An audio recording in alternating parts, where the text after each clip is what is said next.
안녕하십니까, 88대리입니다. 오늘은 화이자 백신 소식에 세계 증시 급등에 관한 소식입니다. 먼저 구독 부탁드리겠습니다. 미국 제약사 화이자가 독일 바이오엔테크와 공동 개발 중인 코로나 백신 후보 물질이 최종 단계인 임상 3상 실험에서 90% 유효성을 입증했다고 9일 밝혔습니다. 백신이 팬데믹을 끝낼 수 있다는 기대감에 유럽 증시가 5 내지 10%가량 폭등하였고요. 세계 금융시장이 환호했다고 합니다. 뉴욕 증시도 다우지수 5%, S&P 500 지수가 3% 상승세를 보였고 캐나다 TSX 지수도 1.2% 올랐다고 합니다. 에너지 주가도 10% 가까이 급등했는데 특히 선코 에너지, 캐나다 내추럴 리소스 등 굴지의 캐나다 오일 생산 업체들의 주가도 20%나 상승했다는 반가운 소식입니다. 이어 반대로 나스닥 지수는 1.53% 하락하고요. 금값은 5% 폭락했다고 합니다. 그동안 힘들었던 항공사의 주가도 큰 폭으로 상승했다고 합니다. 에어 캐나다 주가가 29% 상승했다고 하니 정말 대단한 유력입니다. 부동산과 금융주들도 소폭으로 올랐다고 하고요. 특히 주식시장은 백신이 접종되면 코비드로 인한 상처가 1년 안에 완전히 회복될 거라고 합니다. 화이자는 안전성 데이터를 확보하기 위해 준비하고 있다고 하고요. 결과는 11월 셋째 주 나올 것으로 보입니다. 이 결과에 따라 미국 식품의약국 FDA는 긴급 승인 신청을 낼 계획이라고 밝혔다고 합니다. 승인 절차가 순조롭게 진행된다면 연말까지 5천만 회분의 백신을 생산할 수 있다고 합니다. 백신이 게임 체인저가 되는 순간입니다. 화이자 백신이 좋은 결과를 내놓자 다른 백신에 대한 기대감도 커지고 있습니다. 화이자 이외에도 임상 3상에 돌입한 제약사는 미국 모더나사와 존슨앤존슨, 노바백스, 영국의 아스트라제네카, 중국의 캔시노, 시노백 등 10곳입니다.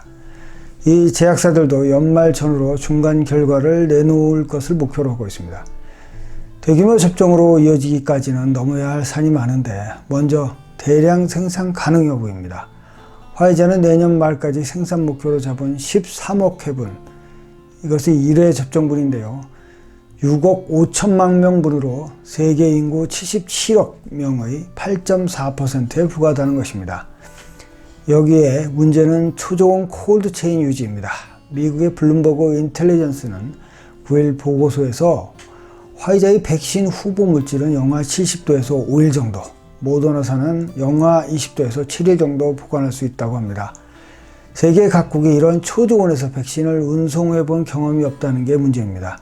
가격도 변수입니다. 화이자는 2회 접종 기준 가격을 39달러로 책정했으나 초저온 유통 비용까지 감안하면 비용이 확 늘 수 있다는 것입니다. 물론 다른 제약사에서는 초저온이 필요 없는 백신도 개발되고 있어 문제는 해결될 것으로 보입니다. 다음은 접종 전략입니다. 각국은 공급되는 백신에 대한 접종 전략을 세우고 있는데 대체로 우선 의료진, 위험 감염군 환자 순으로 접종할 것으로 보입니다. 토론토시에서도 접종 전략을 논의하고 있는 것으로 보도가 되었습니다.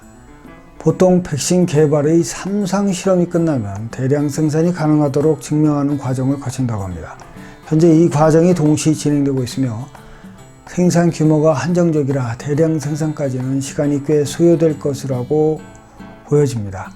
대량 생산이 진행되면 내년 3월에서 4월쯤 일반인을 대상으로 접종을 시작할 수 있다는 것이 전문가들의 의견입니다. 캐나다 트루도 총리도 내년 초 백신을 공급하겠다는 의지를 표명했다고 합니다. mRNA 백신은 2번 접종되고 접종 후 28일 후에 2차 접종을 해야 하며 2차 접종 후 며칠이 지난 후에 항체가 형성됩니다.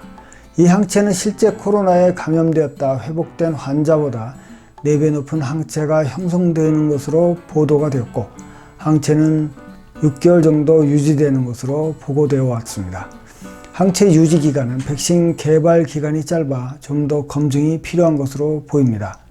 종합적으로 볼 때 그동안 모더나사의 중간 결과 발표에는 시큰둥한 반응을 보이다가 화이자사의 중간 결과 보고에 온통 널뛰기를 하는지 의문이 남지만 우리에게 코로나 종식의 시작을 알려주고 있어 포스트 코로나 시대에 대비하는 중요한 이슈라고 여겨집니다.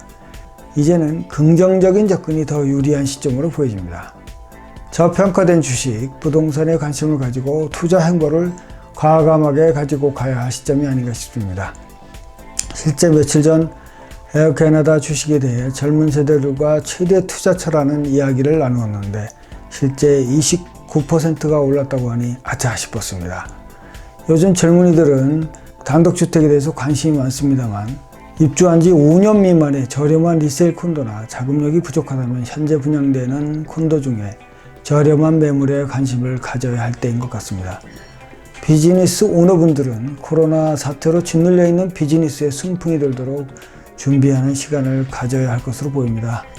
중국의 경우를 보면 11월 11일 광군제 시작 30분 만에 매출 62조를 올리는 코로나 보복 소비가 폭발적으로 일어나 깜짝 놀라고 있다고 합니다.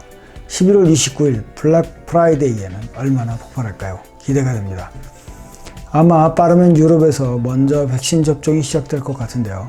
코로나로 망가진 우리네 경제를 치유하는 데에는 수년이 걸릴지 모릅니다만 일상으로 돌아갈 수 있다는 희망에 기대감이 뿜뿜합니다. 시청 감사합니다. 구독 부탁드리겠습니다. 감사합니다.